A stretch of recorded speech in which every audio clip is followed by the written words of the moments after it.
آج ہم آغا ندیم صاحب جو کہ ایک معروف شخصیت ہیں، کوپن ہیگن ڈنمارک میں مقیم ہیں، ان کے گھر پر ان کا ایک انٹرویو سہارا ٹیم کے ساتھ ریکارڈ کیا جا رہا ہے، اور امید ہے کہ یہ پاکستان کی موجودہ سچویشن اور سیاسی گہما گہمی، انتخابات قریب ہیں یا دور ہیں، ہم اس موضوع پر بہت ساری باتیں کریں گے، اور ہمیں امید ہے کہ آپ ان کے انٹرویو سے بہت ساری معلومات بھی حاصل کر سکیں گے۔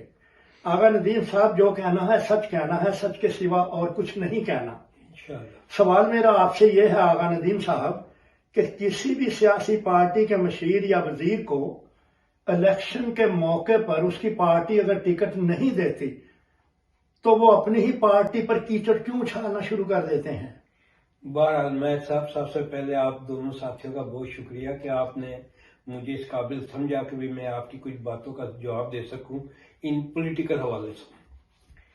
آپ نے جو سوال کیا نا، یہ تو ایک پاکستان کی ریت چلتی آ رہی ہے، یہ آج کی کوئی نئی بات نہیں ہے۔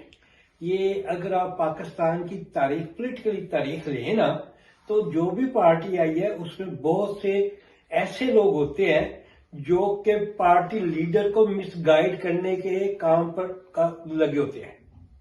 اب میں پیپلز پارٹی ہو، مسلم لیگ نون ہو، مسلم کاف ہو، یا ایم کیو ایم ہو، یا پی ٹی آئی ہو، ہر سیاسی جماعت میں ہمارے اسٹیبلشمنٹ کے پیڈ لوگ جو ہوتے ہیں نا، وہ داخل ہوئے ہوتے ہیں، پے رول پہ ہوتے ہیں۔ یہ پے رول پہ ہوتے ہیں۔ اب میں آج سے نہیں، میں بڑے شروع سے یہ بات عرض کر رہا ہوں۔ آپ کی زندگی گزری ہے، میں دیکھیں جی، میں 50 سال سے زیادہ میں پولیٹیکل ورک کر رہا ہوں۔ بہت اچھا۔ یعنی کہ میں آپ سے کر دوں، کیونکہ میرا تعلق پاکستان پیپلز پارٹی سے ہے، لیکن میں یہاں کسی پارٹی بیس پہ بات نہیں کروں گا۔ ٹھیک ہے۔ میں جو بھی بات کروں گا بینگ ایک پاکستانی، یا جو چیزیں مجھے دکھائی دے رہی ہیں یا جو چیزیں میں محسوس کر رہا ہوں، میں ان پہ بات کروں گا۔ جیسے آپ نے فرمایا، اب چودھری فواد چودھری ہے، بابر ایوان ہے، اور بھی پی ٹی آئی میں فی الحال ایسے لوگ ہیں جو کئی جگہوں سے ہوتے ہوتے وہاں پہنچے ہیں، پی ٹی آئی میں پہنچے۔ اب چونکہ پی ٹی آئی کو باقاعدہ اسٹیبلشمنٹ نے تیار کیا تھا، اس لیڈر کے لیے انہوں نے وہ لوگ چوز کیے جو ان کے لیے کام کرتے تھے، نہ کہ ملک کی بہتری کے لیے یا پارٹی لیڈر کی فیور کے لیے بات کر رہے تھے۔ آج جہاں پی ٹی آئی پہنچی ہوئی ہے، اس میں بہت سارا رول جو ہے نا 3 آدمیوں کا ہے۔ ایک میری ذہن کے مطابق ایک بابر ایوان ہے جو کہ آئی ایس آئی کا وکیل ہے، ایڈوکیٹ ہے، لیکن وہ تھرو آؤٹ اس کی ساری وکالت جو ہے نا آئی ایس آئی کے حوالے سے ہے۔ جو بھی آئی ایس آئی کا کیس ہوتا ہے اس کا وہ پروسیڈ کرنے والے وہ ہے۔ سیکنڈلی چودھری فواد ہے، اب آپ کے سامنے ہی ہے، وہ کون سی جماعت میں نہیں گئے، اور جس جماعت میں گئے ہیں ان کے پہلے انہوں نے بڑے گن گائے ہیں، ان کی یعنی کہ اتنی تعریفیں کی، اتنے حوالے پیش کیے، اور پھر یہ ساری چیزیں دیکھتے ہوئے یہ ہمارے پارٹی لیڈروں پہ منحصر ہوتا ہے کہ بھی وہ کن کو چوز کر کے آگے رکھے فرنٹ لائن میں۔ ٹھیک ہے، آ تو جاتے ہیں، لیکن چونکہ ہر سیاسی جماعت، میں کسی ایک جماعت کی بات نہیں کروں گا، ہر سیاسی جماعت جو ہے ہماری اسٹیبلشمنٹ کی محتاج ہے۔ دوسرا سوال آغا ندیم صاحب، بہت اچھا آپ نے تفصیل سے بیان فرمایا، اور امید ہے سامعین و ناظرین سہارا نیوز ڈنمارک ان کو بھی اس سے کچھ ملک کی حالات پر بہتر سے بہتر جاننے کے مواقع آپ فراہم کر رہے ہیں۔ کیا پیپل پارٹی سیاست سے آؤٹ ہو چکی ہے اور صرف بلاول بھٹو کا نام ہی پیپل پارٹی ہے؟ یہ بڑی افسوس سے بات کرنی پڑ رہی ہے، جیسے کہ آپ فرما رہے ہیں کہ پارٹی آؤٹ ہو گئی ہے، لیکن جو مجھے دکھائی دے رہا ہے، لیکن جب بھی اسٹیبلشمنٹ کسی بھی جماعت پہ ہاتھ رکھتی ہے نا، تو اس جماعت میں دوسری جماعتوں کے لوگ بھاگ کے آنا شروع ہو جاتے ہیں۔ اگر آج کی آپ رپورٹ دیکھیں تو بلاول بھٹو نے مشرق پنجاب سے بہت سے لوگ ایسے ہیں جو کہ نون لیگ کے تھے، جو پی ٹی آئی کے تھے یا کاف لیگ کے تھے، اب وہ سبھی پیپل پارٹی کی طرف آ رہے ہیں۔ نون والے بھی آ رہے ہیں، اور کئی لوگ آج کے، اگر آپ پیپر دیکھیں، میرے پاس ان کی یعنی کہ ویڈیوز ہیں جو لوگ بلاول بھٹو سے ملے ہیں، اور یعنی کہ پی ٹی آئی کے ایم این اے، ایم پی اے، نون لیگ کے ایم پی، ایم این اے اور کاف لیگ کے بھی لوگ آئے ہیں۔ بات یہ ہے کہ یہ ایک ہوا چل پڑتی ہے، اور جو لوگ دانے کھیت تیار ہو تو دانا کھانے کے لیے پرندے آ جاتے ہیں نا، جی جی، چگنے کے لیے. چگنے کے لیے، تو وہ اب آ رہے ہیں. تو جیسے میں محسوس کر رہا ہوں، جیسے یہ موومنٹس چل رہی ہے پاکستان کی سیاسی، مجھے ایسے محسوس ہوتا ہے کہ اسٹیبلشمنٹ نے ابھی اپنا دست جو ہے مہربانی کا نا وہ پیپل پارٹی کی طرف بڑھا رہے ہیں. مستقبل میں وزیر اعظم دیکھ رہے ہیں بلاول بھٹو کو؟ دیکھیں لامحالہ اگر عمران خان وزیر اعظم بن سکتا ہے یعنی کہ اسٹیبلشمنٹ کے حوالے سے، تو اس میں بلاول کو بننے میں کوئی پرابلم نہیں ہوگی، کراوٹ نہیں بنے گی. نہیں بنے، کیونکہ لامحالہ اس کی ایک بیک گراؤنڈ بھی ہے.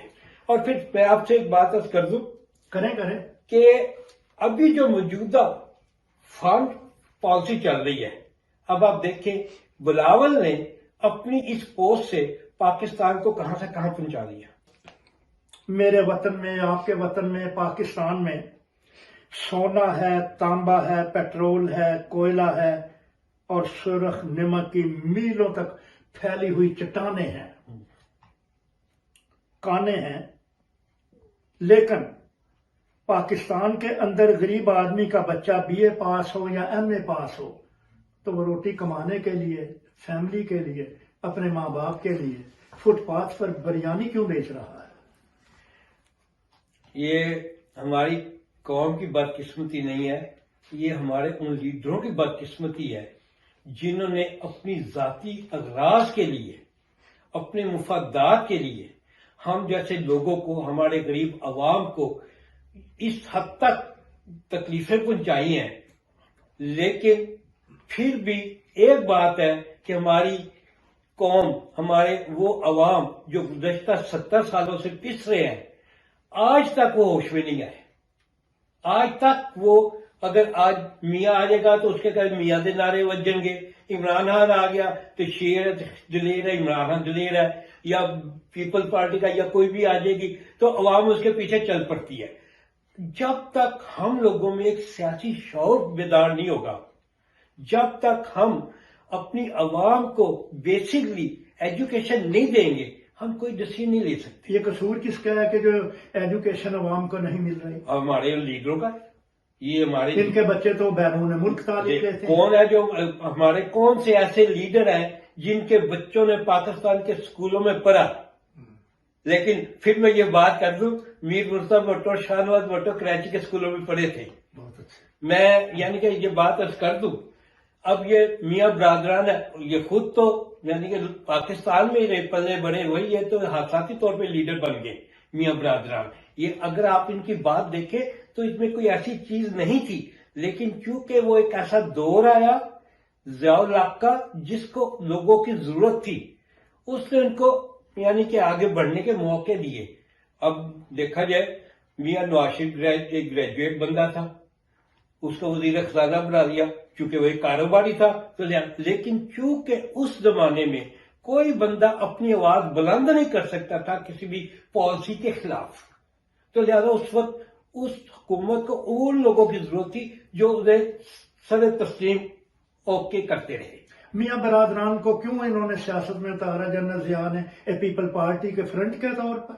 نہیں، کیونکہ پیپل پارٹی کو کاؤنٹر دیکھیں ضیاء الحق کے دور میں یہ ہوا کہ ضیاء الحق نے تمام ایجنسیوں سے ان لوگوں کے یعنی کہ خواہش جمع کر لیے جو کہ بھٹو کے ہاتھوں رہا، پیپل پارٹی کے ہاتھوں یعنی کہ زیر اعتاب رہے.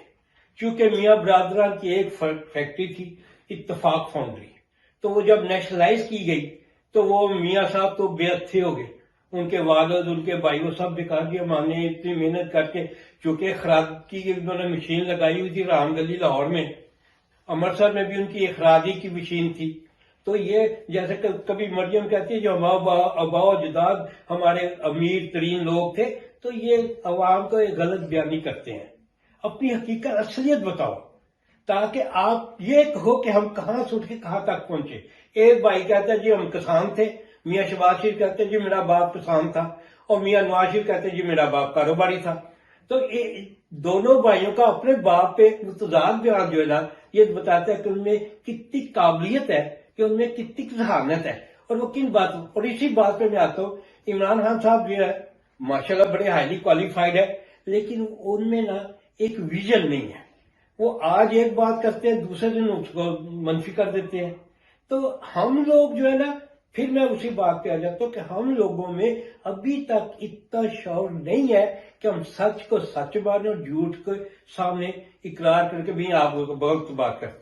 اور اگر کسی بھی سیاسی جماعت میں کوئی بندہ ایسا اٹھتا ہی ہے نا تو اس کو اس کے ارد گرد والے اٹھا کے بائک پھینک دیتے ہیں. پاکستان کے سپہ سالار موجودہ جی. ہماری آرمی جو ہے، جی ان کے وہ جو جنرل ہیں عاصم منیر منیر صاحب، ان کا کہنا ہے کہ نفرت پھیلائی جا رہی ہے فوجی اداروں اور عوام کے درمیان. یہ کون پھیلا رہا ہے؟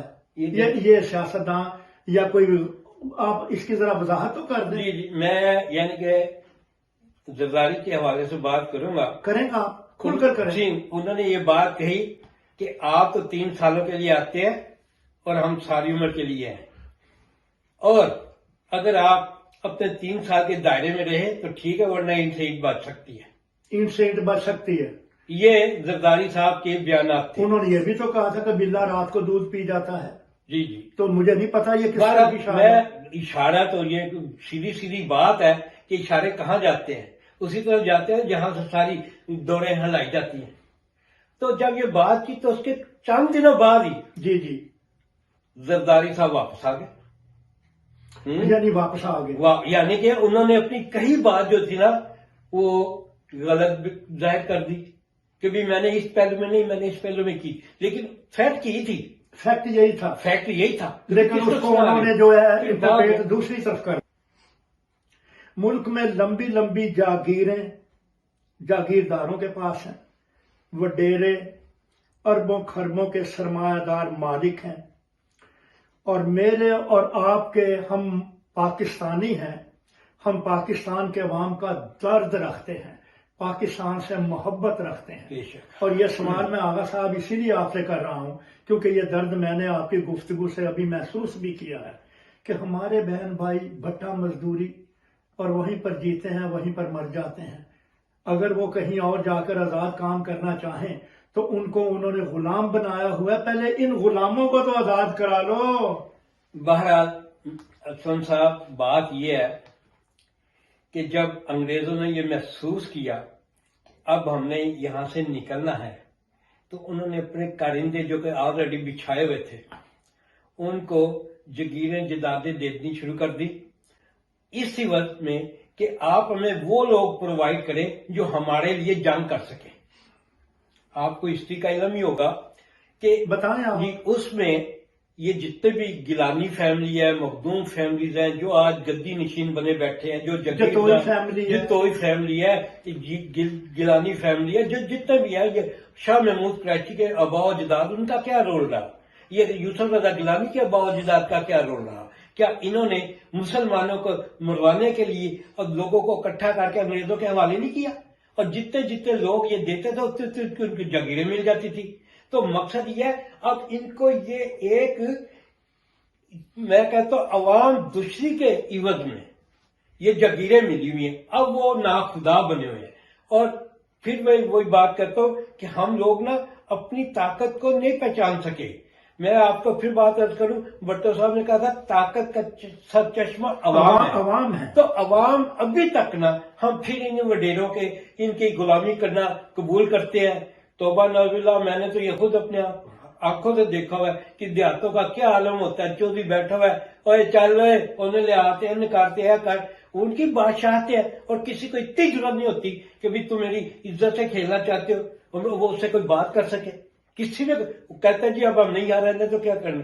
بلکہ پچھلے جو ٹی وی پہ بھی آتا ہے، کامران شاہد نے جب یہ الیکشن ہو رہے تھے 2018 کے، تو وہ یہ مختلف علاقوں میں گیا. تو جب یہ گیا یوسف رضا گیلانی کے محمود شاہ قریشی کے حلقے میں، تو انہوں نے کہا کہ جی آپ لوگ یعنی کہ ووٹ، انہوں نے کہا جی ہم نے رہنا کہ نہیں رہنا، ہمارے بچوں نے پڑھنا کہ نہیں پڑھنا. تو جب ہماری سوچ ایسی ہو جائے کہ ہمارے انداتا ہی یہی ہیں، حالانکہ سارا کچھ اپنا خون پسینہ بہا کے ہم ہی انہیں کی بلڈنگوں کو، فصلوں کو تیار کرتے ہیں، ان کی جگیر و جدادوں میں اضافہ کرواتے ہیں، اور اس سے یہ کبھی پیچھے نہیں ہٹیں گے. کیونکہ اگر وہ پیچھے ہٹتے ہیں، جگیردار اگر وہ کرتے ہیں، تو واحد ابھی تک پورے پاکستان میں ایک سیاسی لیڈر آیا تھا جس نے اپنی جاگیر جو تھی نا کارکنوں میں یا جو وہاں ہاری تھے ان میں تقسیم کی، اور وہ تھا ذوالفقار علی بھٹو۔ زندہ باد۔ اگر آپ دیکھ لیں پوری تاریخ میں کوئی ٹھیک ہے، اگر میری آج بھی پیپل پارٹی سے کوئی لگاؤ ہے، محبت ہے، بیکاز آف ذوالفقار علی بھٹو، کیونکہ اس نے